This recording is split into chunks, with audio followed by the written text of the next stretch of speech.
Bobby Charlton, well done, Manchester United. It's a Sheringham, and Solskjaer has won it! And it's saved it! United again! Renee! A magnificent goal by Robin Van Persie!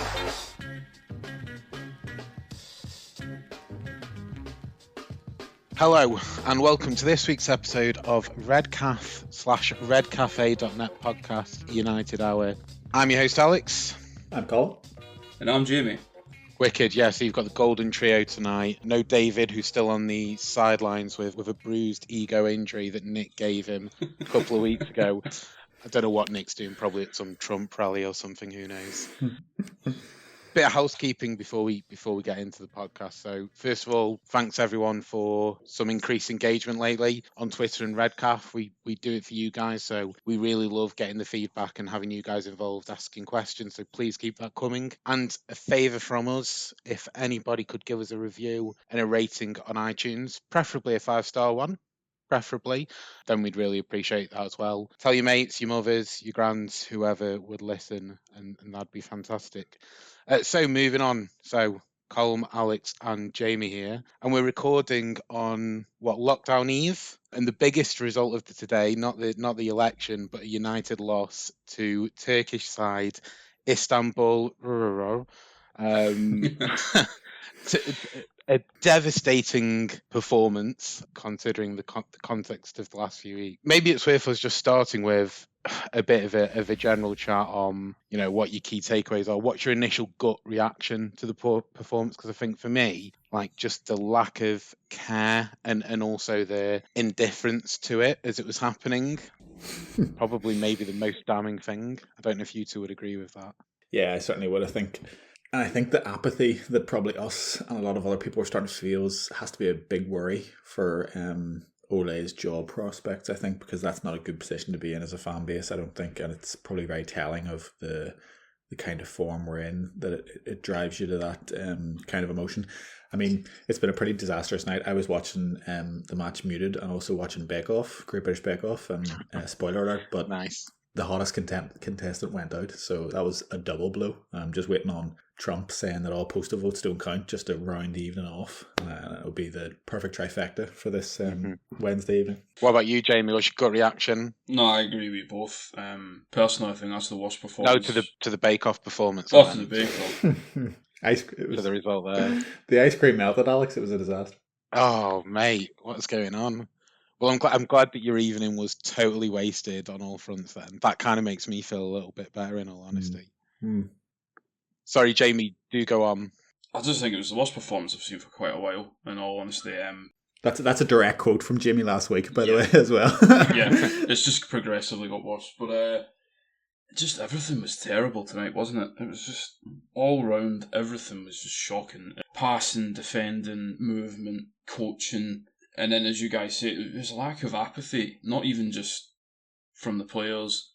I got the impression of the coaching staff, there was just nothing. There was just absolutely no urgency from the players, no urgency from the coaching staff. And I echo what you guys say as well. I just sat and watched it, knowing the defeat was coming. Even when we go in at 2-1 down, you're watching the goals back. We start the game pretty well enough. I thought it was a decent start.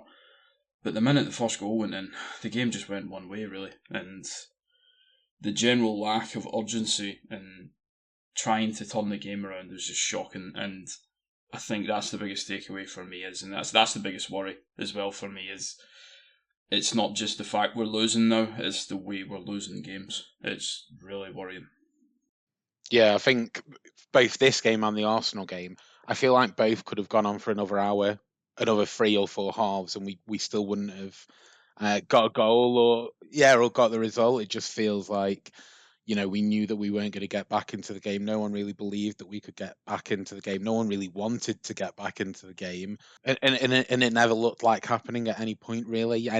Any hope that we did have, I think, probably got lost in the substitutions. And then from there on out, there was only one story, really. I thought at the end of last week's podcast, you were saying that the best way to recover from the Arsenal defeat was to give away an early comical goal. So just what the doctor ordered when Demba ran through and put it past Dean Henderson.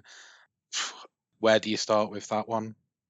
I don't know how much you can analyse that beyond saying two very concerning points. Why is Matic the designated last man back and no one else? I think it's very uncommon for teams just to have one person back, and possibly Wan-Bissaka was the other person who was meant to go back, but by virtue of us playing a short corner, which in the history of Manchester United Football Club I don't know has ever worked, he became involved in the play, and then you could see the indecision in Wan-Bissaka's play, that he kind of went back and forward and back and forward. I think he knew he had a covering job to do, but continually became engaged in the play, which I don't really blame him for. The short corner kind of makes him do that. Could you say that some of the players in the box who are expecting the ball in, should show a bit of game awareness and drop out? I'm not so sure. And even beyond that, Matic, steps actually into the game. He actually steps up higher inexplicably. He must realise he's the last man, but he decides to go and support the attacking play, which to me kind of points toward something I thought was kind of evident through the game, is that I thought we played with a real bad kind of arrogance. I thought the first 10-15 minutes we did play okay, and I think we thought we were the better team. We were popping it about nicely. We had 3 10s on the pitch, and there was some nice little interchanging with Martial and things like that. And I think the team very quickly thought, we're going to dominate this. We are a Champions League team. We've smashed PSG, we've smashed Leipzig, and these aren't going to have anything for us.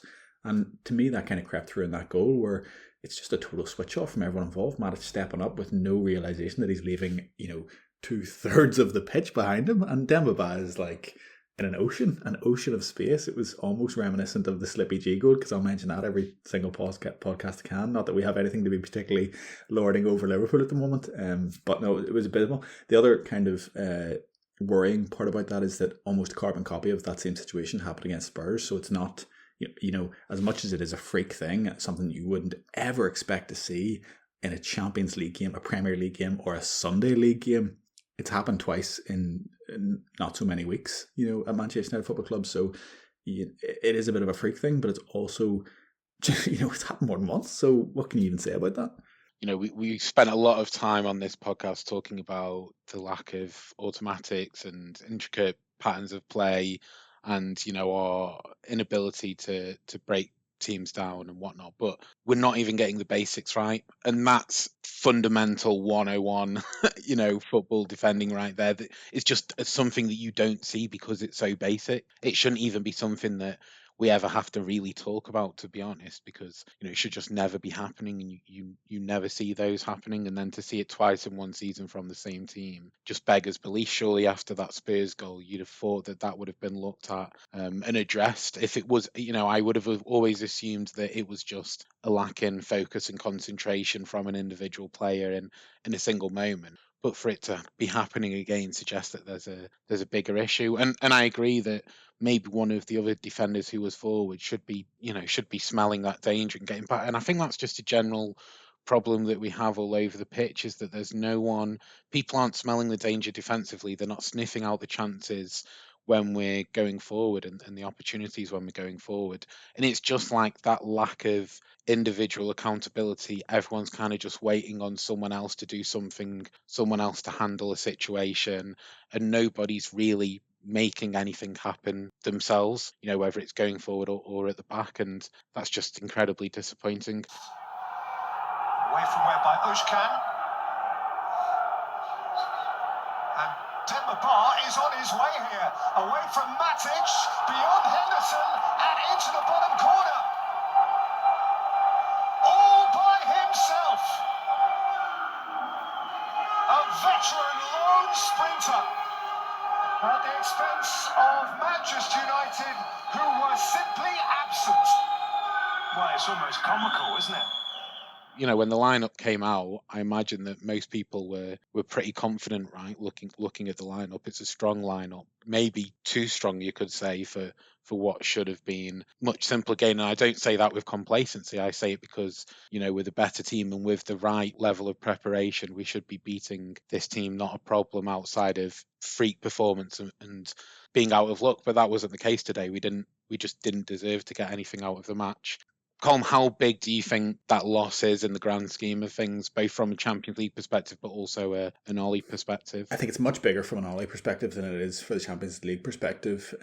It very much now hinges. I mean, we've opened the door in terms of the group again. It'll be interesting to see. Obviously, we're recording now when the Leipzig PSG game is happening. It'll be interesting to see. Ideally, a draw would be best for us now, and then you would hope we would set that loss to rights when we play Istanbul again next week or in a couple of weeks, whenever it is. But I think more broadly than that, it's a hugely concerning result because it just cements what we've been kind of saying and feeling for the longest time, which is that any team on any given day can give us big problems and make us look extremely pedestrian and be very comfortable in defending against us and get a wealth of opportunities counter-attacking us. And I think it immediately to me has I don't want to be too dramatic or too depressing here. I'm going to say it's destroyed my Champions League journey so far. We had these amazing results, and we can't take that away when we were heaping out that praise at the time. But this now, when viewed in the context of our Premier League season, has just sapped the joy out of that completely for me, and it puts me in a place now where the Champions League just feels like this illusion and this fantasy that we've had some good results, but then when we play the teams we should beat, we go back to looking like Premier League Manchester United, and that just shows that the problem is there regardless. And until we fix the Premier League Manchester United, I can take very little joy from this Champions League excursion because I don't even feel like we'll be in the competition next year. So what are we enjoying? Yeah, totally. Because Jamie, what would you say that this was as bad as the PSG and Leipzig performances were good? I would actually think it's worse than as much as they were good because, as I said earlier on, just everything tonight was just off. Whether you want to look at the individual performances from each player, because if you go through the team, there was not one player apart from maybe Dean Henderson who had nothing to do but take the ball out the net. Every other player was really poor. And as much as in the other performances were against Leipzig, we were all very good. There was a lot of excellent performances in that game. Same with the PSG game, we all stepped up. I don't know what changed tonight in terms of... It probably is arrogance a little bit, but the biggest takeaway for me from tonight's defeat, more than anything, is how often we lose the ball and how slow we are to recover from losing the ball. So this was Istanbul. No offence to them. We should be beating them, in my opinion. But the speed with which they broke, and we were so slow in reading the danger, in getting back in shape, in getting back to defend, it was frightening. And you can actually start to look back over the performances against Arsenal, the performances against Chelsea, especially the performance against Spurs, even the win against Brighton. The amount of times we lose the ball by passing the ball directly to the opposition, and I'm not meaning through adventurous passes where you're trying to play in one of the strikers or you're trying to play the ball down the channel to the outside to get somebody in by their man. I just mean a simple 10-yard or 5-yard pass in the middle of the pitch. It goes straight to the opposition. And I don't know why, but we just seem so slow in reacting to that transition. So we're good on the other transition. When we win the ball back, we look really dangerous in going forward and countering well. But equally, when it happens the other way round, when we give the ball away, we are so slow to read the danger. We're so slow to get back in position and try and stop the attack by the other team. And that was happening time and again tonight. I mean, the first goal's a freak goal, but the second goal, you lose the ball, and it's so slow. It's so slow all round. And even when I watched the replay, of the second goal, when the number 10 for them scores, there's actually 2 Istanbul players coming into that massive gap in the right hand side of our box before there's any other United player anywhere near the danger. So, as much as those performances in the Champions League were good, this was much worse tonight. It was a really terrible performance. Yeah, I'd agree. And whilst I think we're all realistic about where we sit in the pantheon of of European teams right now, you would still like to think that the gap is closer between us and a PSG, and definitely a Leipzig than a than Istanbul. But maybe that isn't the case. I agree that there's just a lack of urgency in passing and possession, but also in the press. And again, that's probably what frustrates me most, is that for all Ollie's weaknesses as a coach when it comes to tactics or philosophy or style of play or being able to implement various automatics and responses to certain situations a game, what he should be able to get right, which shouldn't be difficult, is to be able to motivate the team to get the basics right, to be quick to the ball, quick into the tackle, to be determined, to be motivated, to be chasing and hounding every ball down, and also to be just getting back, covering the space. That's just not happening. But hopefully it wasn't, a complete waste of time. I know that at least one highlight for me tonight was being able to have a little bit of nostalgia and see an ex-Reds legend from back in the Fergie days, back there in the Istanbul defence, and Martin Skirtle.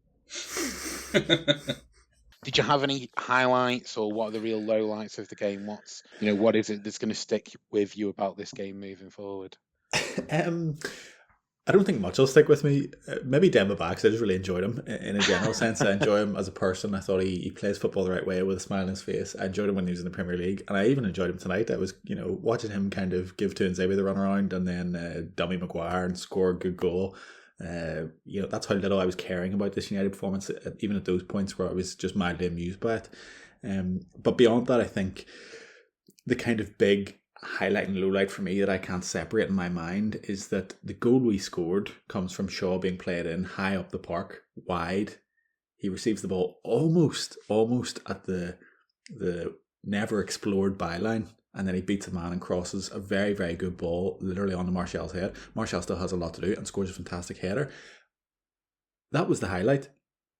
The lowlight was that for the rest of the game, we never looked interested in replicating anything close to that pattern of play. And it went straight back into this mould of Manchester United chasing a goal and having absolutely no idea how to be the better team. We have the better players, we have the ball, and we can't be the better team. And so much of it, in my opinion, is down to structure and coaching. And it's truly a broken record at this point. But the general positioning of our fullbacks, and particularly Shaw, I'm going to say on this performance, and I'm broadly okay with Shaw as a player, and I don't want to just jump on this as a problem. I don't even think it's necessarily his issue. But after that one successful excursion to the byline, we never tried to get there again. He just kept occupying this space, kind of 5-10 yards back from the apex of the box, behind whoever the winger was or behind whichever striker drifted out to that side. Never really trying to overlap. As the game got on the second half and we just had them pin back, he was still playing within the width of the penalty box. And I was just like, just take yourself 7 yards across, stand on the line, and when someone receives it on the left-hand side of midfield, kind of start running forward, and you give them this big massive channel then to slip the ball into, and you're at the very least going to get across. But what the important thing is, you're going to drag that left back or that right back or that right midfielder way, way, way out, and then players can, your Pogbas, your Cavani's, your Martials, your Brunos can start to make runs into that space. I think a lot of time we ask for these runs from midfield, but when you have a packed box and no width beyond that, a run from midfield is just a run into a mass of bodies. It's pointless, and you would never see it or pick it out. And then the intricacies we try, they're just too tight and too easy to defend. And to me, the positioning just immediately makes all those things so much better and so much easier. We did it once. We scored a very, very, very good goal. We didn't attempt it. The right wing and Aaron Wan-Bissaka is a whole different problem. And whilst I have big issues with him, the one thing I would say is he doesn't have any kind of competent play in front of him. We play like 60% of our attacks down the left wing with Rashford, with Martial, always drifting out to that side. You cannot say the same thing about the right, particularly when Mata plays off the right. It's a complete disaster in terms of balance. So Wan-Bissaka has his own issues, but the problem was there on both sides. Wan-Bissaka maybe did slightly better than Shaw, but that was my big highlight, in that we did it once. And then the crushing lowlight was that then we exhibited that we didn't learn from that. We weren't interested in that after that, and we just kept plugging away doing the same slow, static, compressed kind of play that we do when we're chasing a goal until the last 10 minutes, when we stick Big Harry up front and lump in terrible, terrible balls to his forehead. Yeah, totally, because There's been so much chatter in recent weeks on this podcast too, but also off the podcast on Redcalf on Twitter, and also in the studios before the game around United's formation. Should we be playing 4-2-3-1? Should it be 4-3-3? Should it be a diamond? Should it be five at the back? For me, regardless of which of those formations you play, most teams look at this United, look at our history of performances, and are just going to put a low block on. And as soon as they do that, all those players sort of convulge and merge together and become what Imran's been terming in the WhatsApp group the blob formation that we seem to play. And ultimately, without, I would say effective fullbacks, but I guess we saw today that when Shaw did do what you just said, Colm, when he did get forward, when he did take a chance, he cut it back and he put a ball into the box, it was actually a decent cross and we scored a goal. And maybe it's as much a case of them either not being told to do that often enough and not having the focus, or just a lack of understanding that that's what they should be doing. But for me, where teams do deploy that low block, I appreciate that there's plenty of players in the middle who should be doing a better job at creating chances, at forcing chances, at sometimes just having a shot, at forcing and committing a player with a dribble. And that wasn't really happening today. And, this isn't taking any criticism away from those players. But what it does mean, and what you see the likes of Liverpool and City and other top teams do, is that it then falls on the fullback, both one, to be getting those balls in, but even if you said just getting to the byline or just providing that general width up top will no doubt create space for other players to be moving in, and should only help us. And that just wasn't happening. And for me, it feels that there are times where some of our players are hiding and shying away because they don't really want the ball. They don't necessarily want to be put in that position to be asked that question of to have to show their quality. And maybe that's an unfair criticism on my part. Obviously, we don't know their actual attitude and what they're thinking, but that's the impression that I get, because it doesn't feel that anyone's really asking and demanding the ball, and our fullbacks seem quite content to just shy away and not be too involved and to just keep the play flowing through the forwards. Jamie, do you have any positives to take away? And again, same question to you: highlights, lowlights of the game. Highlight of the game was actually Raphael, because when he played for United, I had a lot of love for Raphael. I thought he. Do you wish he wasn't a skinhead though? Oh yeah, definitely. I wish he still had his hair, and his facial hair leaves a lot to be desired. Yeah, the facial for me, the facial hair is a much bigger issue than the hair on the top of his head. Well, the hair on the top, there's no problem with it, but for me, the thing is, he now looks like the shithouse he is, whereas. The scrappy little man syndrome shithouse that we all know him to somewhat be. But at United, he looked like this kind of cute teen, kind of cool looking. Yeah. And then he was really scrappy and up for a fight and super aggressive, both in his play, in the tackle, going forward, but also, standing up, squaring up to opposition players and really having a go. And now that kind of has been lost. For Istanbul, Martin Skirtle's done the opposite, and he's gone from Skeletor, skinhead, shithousery to he's grew hair back, skin fade, hair on top. I'm going to say maybe a custom job, not quite all his hair, and I feel like that's probably a big reason why he only got booked, like at the 80th minute, because he definitely deserved it before then. But maybe that had something to do with it. I enjoyed Raphael's performance. It wasn't just good to see him again in terms of actually managing to play against Man United for, I think that must be the first time since he left, but I thought his performance actually was excellent, and it was a good performance. Would you take him back, Jamie? I would never let him go, I'm perfectly honest. Alright, maybe not to start every game, but certainly in the capacity of a squad player, I certainly wouldn't have let him go. No chance. Silva. Good progress. Valencia, Shinji Kagawa. Turning it, but what a screamer! Rafael da Silva with his left foot into the top corner sends the United fans wild. United went behind for long. It's 1-1 at Anfield. The header by Martial is a good header as well, I agree. It's a good ball in by Shaw. And Martial actually has a lot to do.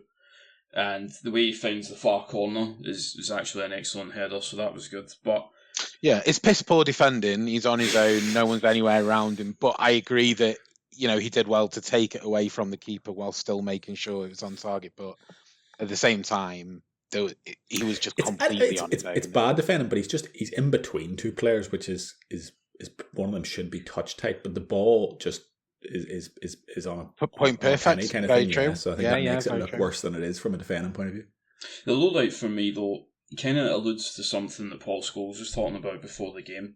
And when the presenter asked him about like formation and the way we're currently playing and how we should look to improve, and Scholes isn't really the fountain of knowledge in terms of pundit capacity, certainly not, but he said something quite interesting before the game, which was too often players like Rashford, Martial, Bruno, whoever it is, instead of pushing up the pitch and looking to create the space in front of the rest of the midfielders, it's constantly coming to feet. They're constantly turning their back on the opposition goal, retreating back to the halfway line, and whoever it is, Fred, McTominay, Pogba, if he's playing in that position, Matic, whoever it is, they're retreating so far back to the halfway line that we end up with this, as Imran calls it, the blob formation, where suddenly you've got 6 or 7 players all within probably 10 yards of each other, 15, 20 yards of each other. And Scholes was saying straight away, if you look back at the teams, especially the ones he played in, when he played with the likes of Van Persie, and going back further, Andy Cole, Dwight York, Ole Gunnar Solskjaer, Ronaldo, whoever it is, the players at the top of the pitch don't spend most of their time looking for the ball to feet. They appreciate Scholes is good enough to hit a pass wherever it will be. Michael Carrick was good enough to hit a pass wherever it will be. So was Ryan Giggs, so was David Beckham, name whoever you want.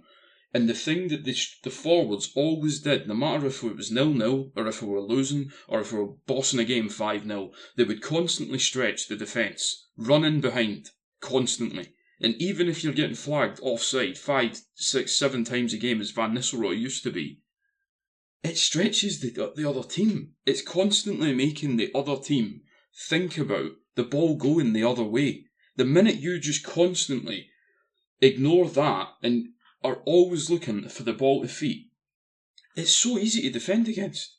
You just set the back four up and just tell them, right, just screen across the edge of the box because nothing's going behind us.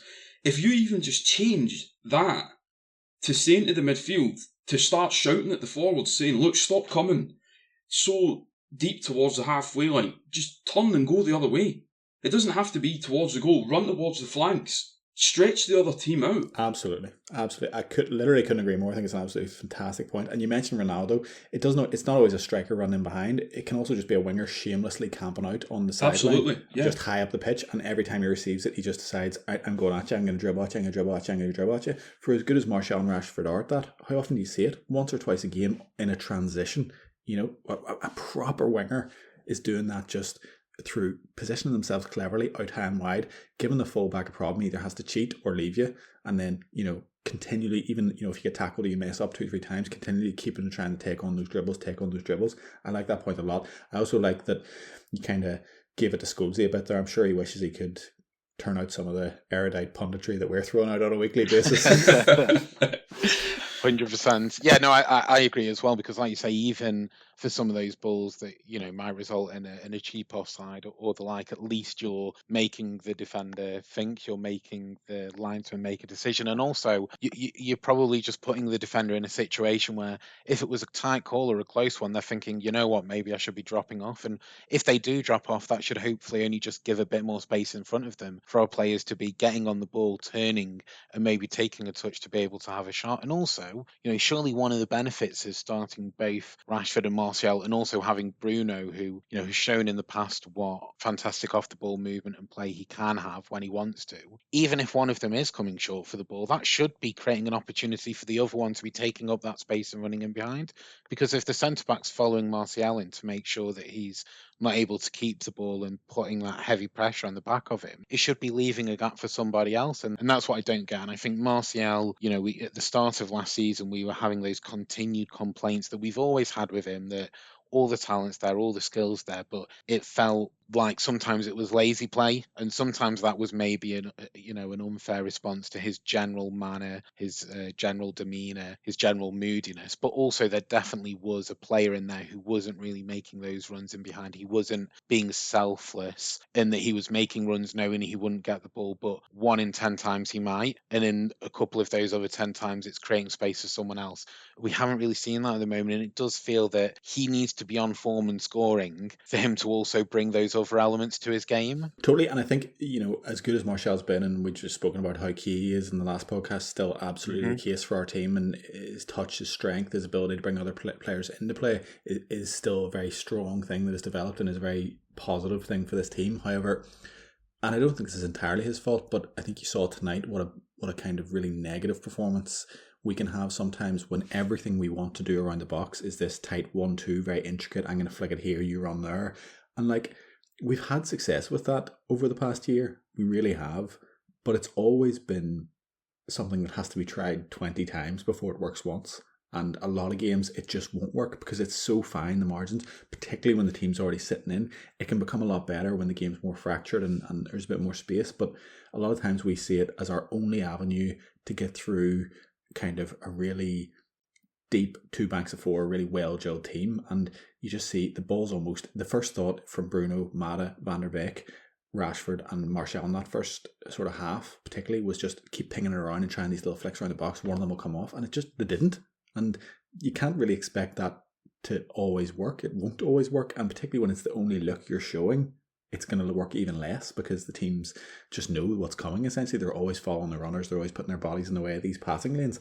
It has to have a bit of variety, and there is no variety at the moment. We have very clearly defined, obvious ways of playing that can be devastating in certain conditions. But frankly, if teams allow us those opportunities, they have totally failed to look at this Manchester United team because you can so quickly take those options off the table for us, and that's when we really come a cropper, like in this game. And also, it requires everyone from our side who's involved in that move to be on exactly the same wavelength. Yeah, it's such a high bar, yeah. To instinctually know what every other player is going to do, who's then got to execute it to perfection because it all requires really slick, one-touch, intricate passing. And then often it required some individual brilliance to actually finish and put it in the back of the net.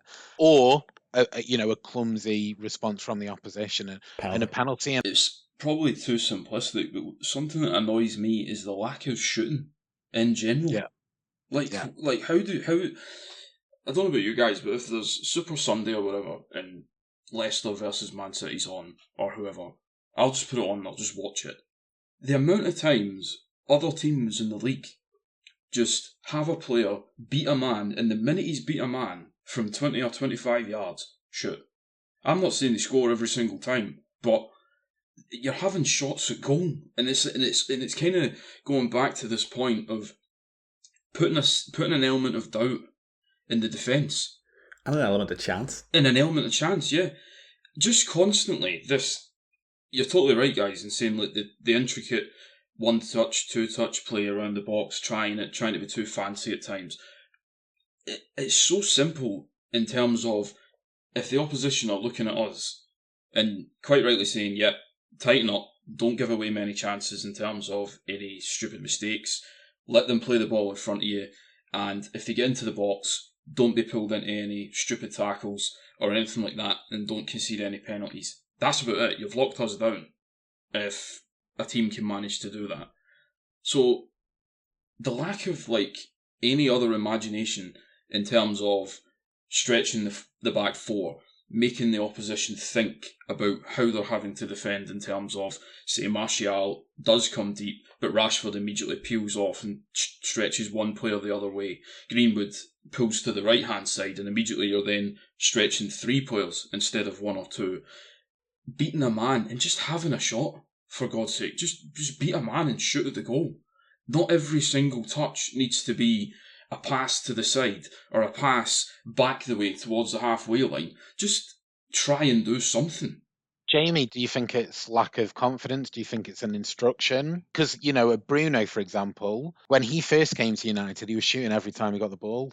And he was well known for taking long-range pot shots, you know, at his previous club at Sporting. So what's happened? Is it an instruction? Is it confidence? Or is it just that there's this desire for these intricate passing movements? What do you put it down to? I don't think it's that they're being told, because I don't know if you've ever seen that clip of Solskjaer in previous roles where he's constantly shouting at players, telling them to shoot, where if they've got half a yard, take a chance, shoot, work the opposition, work the goalie, like make them have to think about what they're doing.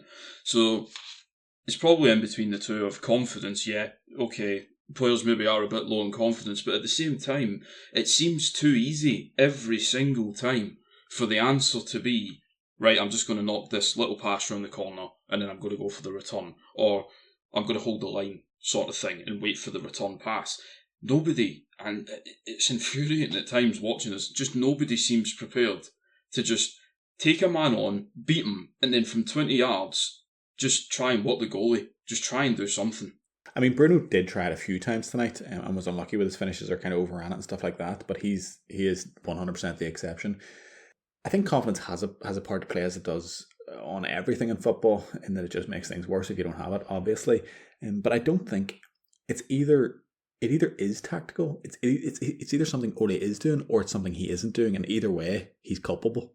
You know, either the instruction is there to explicitly not do it, or the point isn't being made enough that we should be looking at other ways of scoring goals. I mean, you just cannot look at this season and a large part of the end of last season and realise that we have a serious problem creating chances, and for the amount of attacking talent you now have on that pitch, for me, it's unforgivable, inexcusable, and it shouldn't be such a struggle.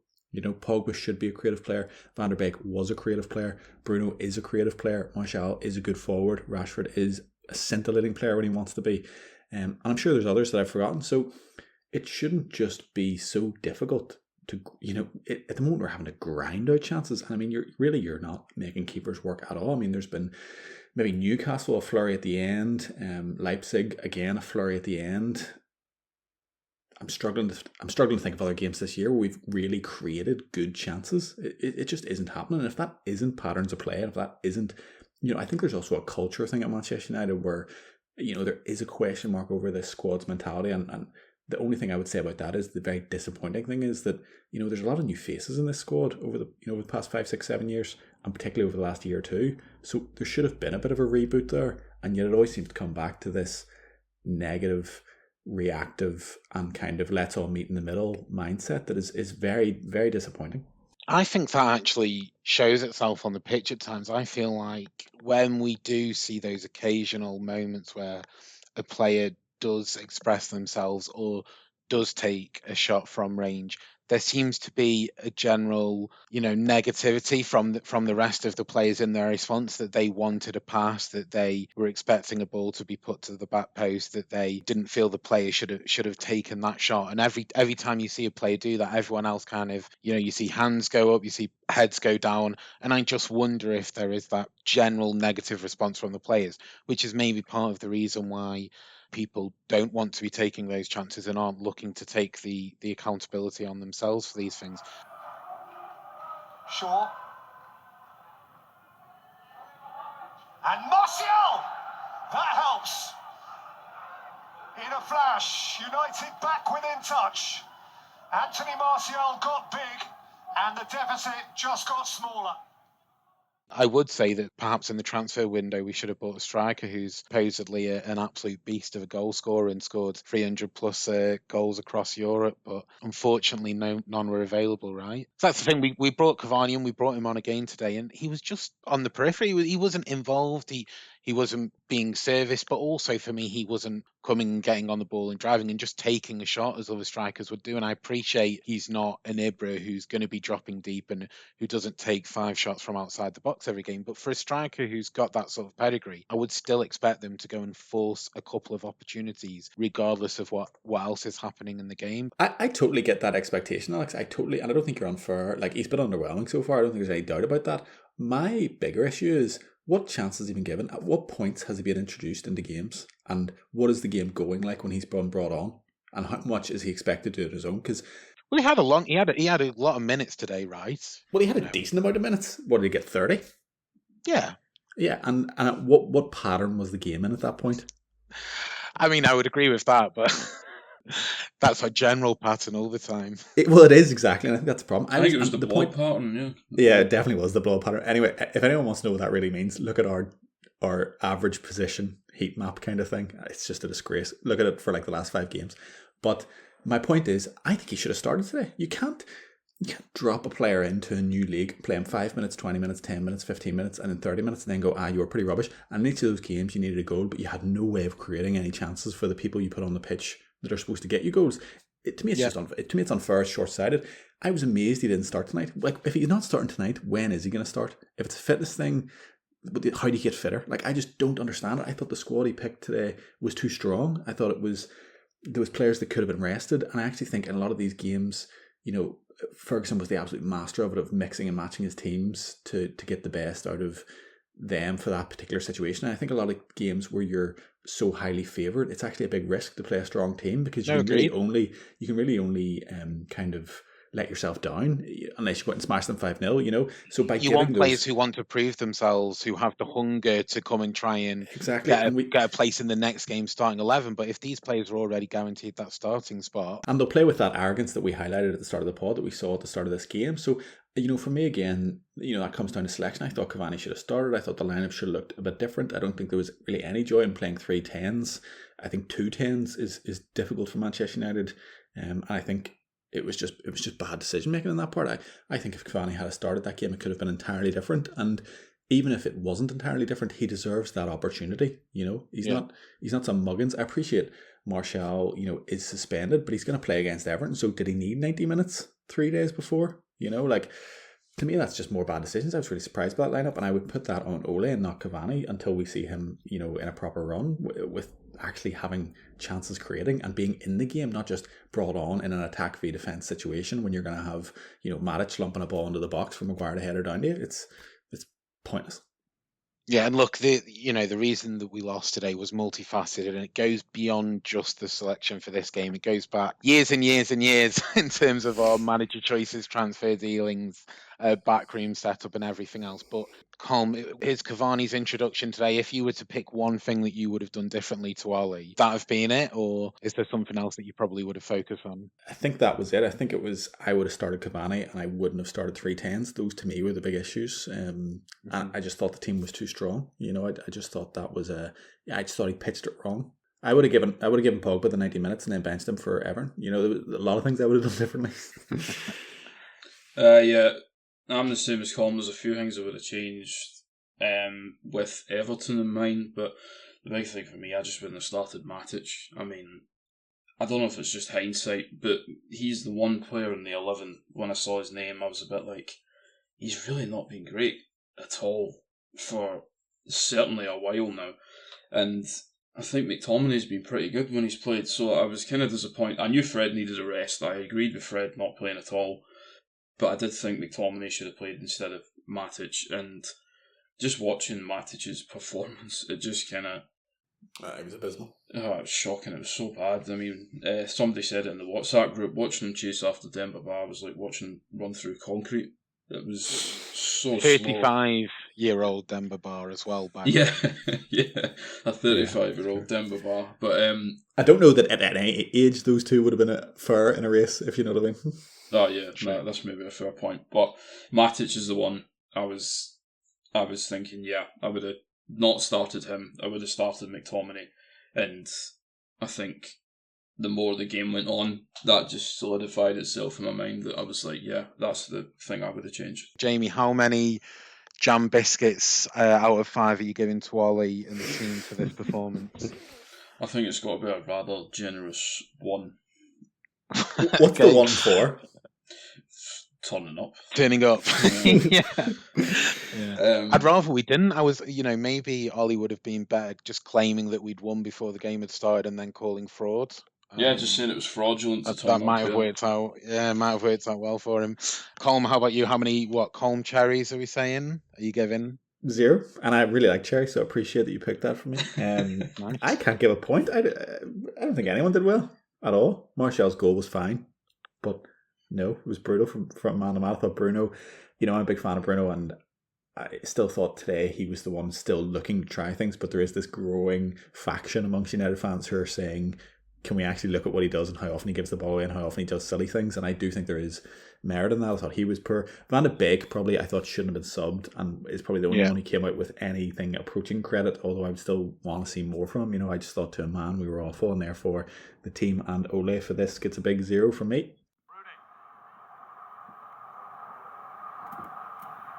Martial, Rashford, Pereira. Oh, he's got it back to Martial, who has surely won it for Manchester United. In the dying seconds of added time, Anthony Martial has surely sent his club back to Wembley for the final. Everton distraught, but a dramatic game has had a fitting ending. Anthony Martial makes the difference. Spoke about the wider context with Ollie earlier and our current league position, and we've got Everton at the weekend. So I guess 2 questions to try and sort of take us from this game to that game. So Colm, the question was planning to be, what would you take from this game into the Everton game? Maybe it's just that you replaced the whole 11, I don't know. Absolute shame, and a burning desire to better represent yourself on the pitch. I mean, my big issue with the Arsenal game there was that the players, I felt, had to know that our league season was teetering on a knife edge, very early on, that the kind of very poor start that we'd had needed to be arrested and dealt with, and that we couldn't live on the glory of Champions League nights in between Premier League games. And we didn't get that against Arsenal. We got the opposite of that, which was super disappointing. Now we've had a very disappointing result in the Champions League. Now, if you'd asked me before this game, would you rather lose the Champions League game and win at Everton, or would you rather win the Champions League game and lose or draw at Everton? I want to win at Everton. I care far more about the league than I do about the Champions League, even though it's been a fun distraction this year. So Everton is everything. That is a huge game for us. It's a difficult game. It's a huge game in the context of our season and the context of Ole's managerial career. I truly believe. I think if he loses there, I don't wish to say it, but I think a lot of people will start. I'm not saying we'll be, saying that or whatever. That'll be for us to decide and to look at. I don't want to prejudge it, but you have this uneasy feeling about it all at the moment, which I think a lot of people will be feeling the same way. There's a lot of worry around at the moment with regards to how we're playing. So, I mean, Everton's just such a huge game. And the only thing I can say is that they should take into it a very, very realistic appraisal of where we're at as a team. And I think we've been, at times this season, sipping on the Kool-Aid sometimes after a good performance, when even in that good performance, there was maybe hints that actually, that's a bit of a one-off, or that's a very unique set of circumstances. And, we've routinely been brought back to earth on that. It's time to be really kind of brutally honest about where we're at and why, with such a good squad, it's still so bloody dire. Post-Fergie United is a United of false dawns, constant false dawns. That's been true since the cast started. Jamie, you're taking Raphael back to Manchester with you, playing that Everton game, I'm guessing. I go straight into the team. So much scuttle, by the way. Over a couple of hours. Just the whole team. Let's just take all their players back and swap them in. I agree that certainly since the Leipzig result, the team's been brought crashing back to earth for what seems to be about the 200th time in the last 5 years. But the thing is, it was already going to be difficult, but Everton haven't had 2 great results either in the last couple of games. They got beat. I think it was Southampton. I can't remember the other defeat, but I know they were beaten. Newcastle. They obviously kicked off the season, like a house on fire. Something you get in Liverpool quite often, actually. I think they won their first 4, and then after that, they drew with Liverpool, and then a loss to Southampton, and then the loss to Newcastle at the weekend. But obviously we're not in pretty terrible form ourselves, right? So it's a tale of 2 really out of form teams. The only thing I could say is I think Everton will come out and play against us. They play against everyone now. They have an attacking brand of football. They're very strong in the midfield with Alan and Doucouré, who 100% give them a base, but they're not. I don't think they're going to sit in against us. I think they'll, if anything, more than likely dictate play. I think it could be a very even kind of game, which is probably better for us at this point. it's just something we can straightforward and get our teeth into kind of thing, but they will have James back, they will have Luca Dean back, but missing Richarlison, I believe. So, it'll be a tough game, and Ancelotti's, he's a proper manager, so it's not, it's nothing we can take for granted at the moment. Just to echo what you've said, Colm, as well, though, it's massive for Ollie this on Saturday, I think. If we're beaten on Saturday, I find it's going to be very, very tough to overcome the wave of negativity that's going to establish itself after Saturday. I think it's going to be very difficult. We've all heard the Pochettino job interview on Monday Night Football. You're then going into an international break, which is the board's favourite time to sack managers, so ultimately it's down to them. We can't impact it, but from a personal standpoint, it would get to a point where I'd be like, well, I don't think it would be unfair. And Jamie, what about you? Because I know that you felt that Woodward had let Ollie down. You felt that the briefings that if performances don't improve, then his job would be at risk, and you felt that was pretty cowardice of Woodward to be doing that. But also, let's be fair, it's obviously heaped a ton of extra pressure on Ollie, which can't have helped, I'm sure. Where are you at with that? If we weren't to get a result in this game, and if the performance wasn't there as well, obviously you say it would be difficult. Where would you be at in terms of wanting Ollie to remain in his position?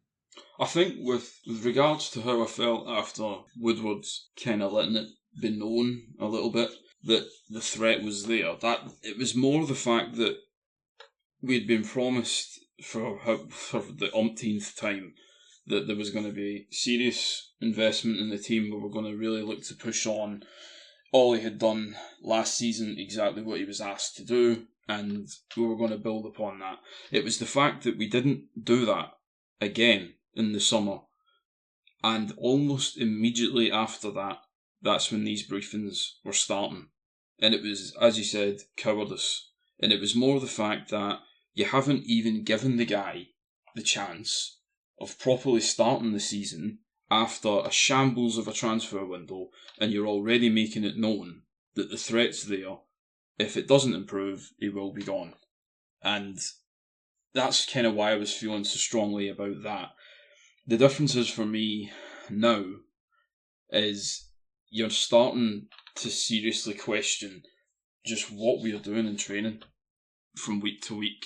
See, I'll be honest though, I think that's been present throughout Ollie's whole reign. It maybe has, but it's just more the last couple of defeats, and this probably did start around about even the Brighton game, which we won, but it was just a car crash of a performance, and we somehow escaped with the 3 points. But it was the same that game. You were just watching the game, wondering just what we were trying to do. What do we actually practice? What do we look at doing? How do we look to break the opposition down? And from that point, we've lost humiliatingly at Spurs. Alright, the big performance was there against PSG and against Leipzig, but we've always known that when the pressure's on like that, against real big teams, we can turn it on. And that's the form and character of a small team playing up. Yes. And to me, that's a concern. Even when we highlight those great results now, I have this twinge of how small time is that, like how we are to PSG, what Istanbul are to Manchester United. We just did what they did to us tonight, essentially. Yeah. It's a bit reductive, but that's basically what we're saying, and that's a dangerous position to feel yourself slide into as a club with as lofty as ambitions as United. And I think it's really important to be really realistic about these things. I think you can really separate what happened in the summer was no good. Ollie did everything he had to do last year, even though there was ups and downs throughout it. He, ultimately it's a results driven base, and he got it.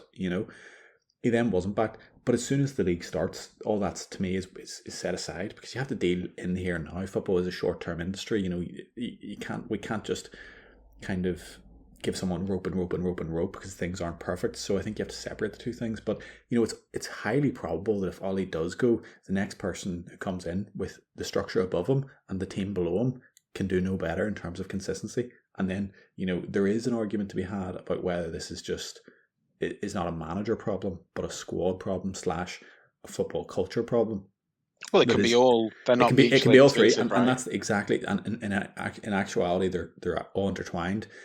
The squad is actually maybe one of the bigger issues, but truly the manager is the only thing you can control. It's actually the only thing you control. And as Reece said on a lot of pods ago, he was kind of the belief that you just keep getting managers on a short-term basis until one works, because one will eventually just click and it'll be good again. And that's just how football works.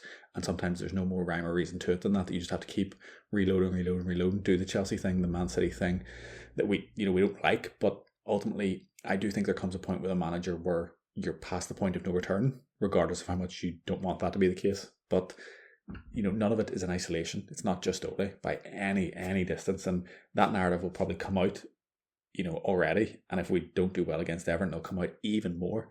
It's fair to criticise Ole. To put everything on him is extremely short-sighted. It is, but to kind of echo what Colm said, I think that's where I would be at. If not just if we lose on Saturday, but if we lost and the performance was as bad as tonight or the Arsenal game or the performances early in the season, I think I would be at the point where I would totally understand the decision of moving on from the manager. Is it easier for you to both to say this knowing that Poch is likely waiting in the wings? Did you see his hair? He's grown the hair. He looks fantastic. He's put on a bit of weight, but I don't mind. The hair looked good. Yeah, a bit of a dad bod there. Yeah. No, I mean, I've long been an admirer of Poch. I've long said I'd have him at United, but you feel bad talking about it. Ole's the manager. Ole's done a good job to a point. There are big concerns there with Ole, but it's very hard for us to know how much that's Ole and how much that's whatever else. But I always come back to the point that the manager's the person it has to stop with, rightly or wrongly, and he's the only person you can change quickly and get a bounce out of. I actually don't think we'll be as reactive as the fans think we will this year. I think he'll get till at least Christmas, unless it is... I mean, I think a loss at Everton, I'd be surprised if he was sacked. I think a lot of people will be talking about it, and we'll all have opinions about it. I'd be surprised if it actually came, because I think the board will be slow with this one.